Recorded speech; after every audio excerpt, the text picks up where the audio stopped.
Има една индијанска приказна која можеби ја знаете, таа е приказната кога таткото разговарал со синот. Му рекол дека во срцето на еден човек се борат два волка. Првиот волк бил поврзаноста, емпатијата, широчината и љубовта. Додека пак вториот волк бил омразата, гневот и стравот. Кој волк ќе победи, прашал синот, а таткото му одговорил, оној кој го храниме повеќе.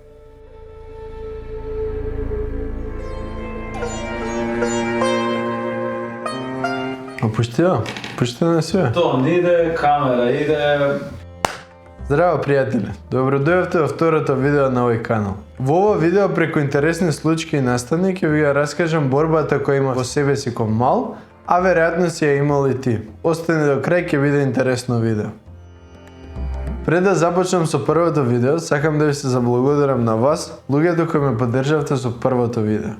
Навистина, вашата поддршка која беше во огромен број, навистина не очекував толкова, ми го стопли срцето и ме натера со уште поголем дух да продолжам со следните видеа. Ви благодарам. Ќе ве замолам само уште сега да направите subscribe на овој канал, за да ова видео излезе на што повеќе луѓе на YouTube. Во ова видео сакам да ви дадам еден вовед во мојот живот, но не сакам да трае предолго. Затоа само ќе ви ја раскажам приказната за моите два волка, бидејќи од денешна перспектива тие се двете работи кои направиле најголема разлика.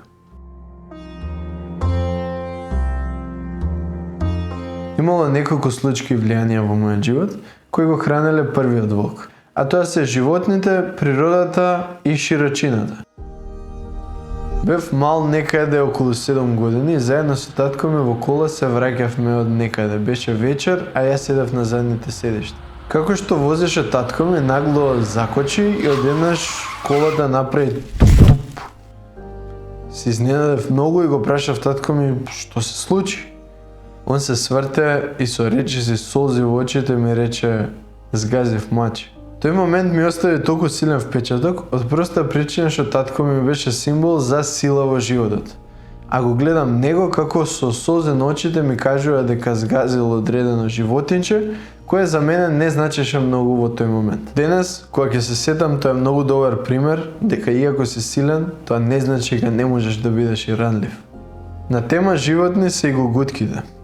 Кога бев мал, живеевме со баба ми. Секој ден на нашата тераса ги хранеше птиците или по незиниот воденски дијалект гугутките. Хранењето на гугутките остави таков позитивен впечаток на мене од проста причина што можев да се поврзам со нешто што не сум јас. Уште едно позитивно влијание на мојот живот беше контактот со природата што го имав уште од мал. Баба ми и дедо ми по големиот дел од годината го живеа во својата викендичка. А јас, братучет ми и братучетка ми, скоро секој лето го поминувавме таму. Слично како и хранењето на гугутките, контактот со природата ми направи на суптилен, интуитивен начин да почувствувам дека сум дел од нешто поголемо. Бидејќи кога си во природата, ти не си сам. Тоа што ти го издишуваш, дрвјата го вдишуваат и тоа што они го издишуваат, ние го вдишуваме. На подсвесен начин чувствуваш дека си дел од еден поголем систем. Ако сте гледале барем една емисија на Animal Planet, тогаш знаете дека природата само по себе е многу интелигентна. Трето многу позитивно влијание што го има во животот беа честите патувања со мајка ми низ Македонија. Незината работа значеше дека патува низ многу планини ридови и едноставно високи места. На тие високи места јас како мало дете седев и многу гледав во хоризонтот, во таа една огромна линија пред мене. Честото зјапање и гледање во хоризонтот во мене направи една желба, потреба за слобода, истражување и ширење.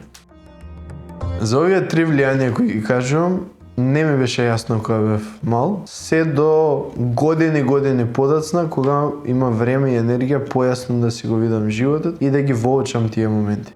Тоа беше позитивната страна, но тоа не е целата слика за мене. Постои другиот волк, кој за жал беше многу понахранет и подоминантен во мене, посебно во тинеџерските години.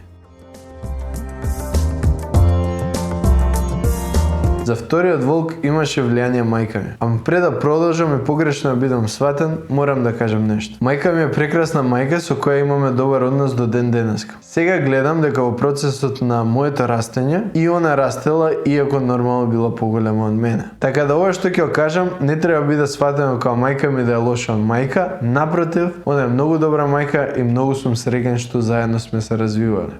Као што кажав, за вториот волк влијание имаше мајка ми. Иако ме сакаше и се грижеше за мене, немаше добар начин како да ја изрази таа грижа. Па најчесто и таа не ја ни воочував. Растев некако со чувство на слабост и малост. Не се чувствував доволно силен, способен или едноставно доволен. Тоа правеше да компензирам со многу работи. Да бидам гласен, да бидам непотребно интересен, да правам проблеми само за да подсвесно уживам во вниманието кое го добивам од другите луѓе. Како мал се потпишував Дум. Некои луѓе до ден денес така ме викаат во мало. А графитите се таму да ме потсеќаат на стариот јас до ден денес. Дум значи проклетство или пекол. Играв такви игри и секојаш сакав да победи лошата страна. Имав потреба да се идентификувам со злото, бидејќи тоа ми даваше некое чувство на моќ. А самата слика за себе и чувството за себе си не беше доволно вредно во тој момент. Дали вие можеби имате некој стар подпис или малски надимак кој сега веќе сте го надраснале? Пишете во коментар подолу.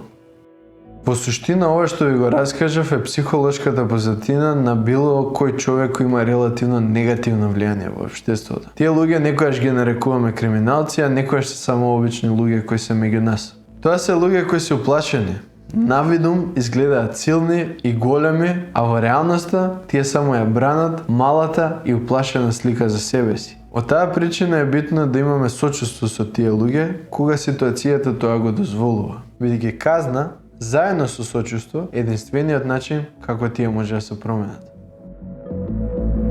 Гледајќи од денешна перспектива, тие два волци или влијанија во мојот живот константно биле во борба. Не знам дали вие го имате ова доживување, ама кога сега ќе се навратам на тие сеќавања, се чувствувам како да сум дзиркал некако однатре. Во првите моменти како да повеќе сум излегувал кон надвор, а додека во вторите како да сум се напикувал во себе си. Или со други зборови, како во едните да се чувствувам повеќе јас, а во другите како нешто друго да ми го живее животот. Зошто ви го раскажувам се ова? Искрено, мислам дека приказната за волците е приказна за секој човек на планетата Земја. Сите ние имаме волци во нас, прашање е само дали ќе ги препознаеме. Жена, тоа е волк. Кај мене храната за волците беа вие случки и влијанија од моето минуто, веројатно во вашето минуто постојат некои други случки и влијанија. Сепак, сите ние, секој ден, ако не и секоја минута, избираме кој волк ќе го храниме. Видео има крај, но приказната е далеку од крајот. Во наредното видео ќе продолжим, а вие ве замолувам да кликнете subscribe на овој канал и она мала иконка со звонче на неа за да може да ви се појави следното видео. Исто така кликнете лайк и во коментар пишете како се чувствувавте на ова видео и дали имате некоја ваква слична случка во вашиот живот. Се гледаме во наредно видео. И на Инстаграм Фенер на патот. И Мартин тоа што го вика, Фенер на патот на Инстаграм, најдете го профилот, таму мислам дека најлесно може да видите за следните видеа. Се гледаме во наредно видео.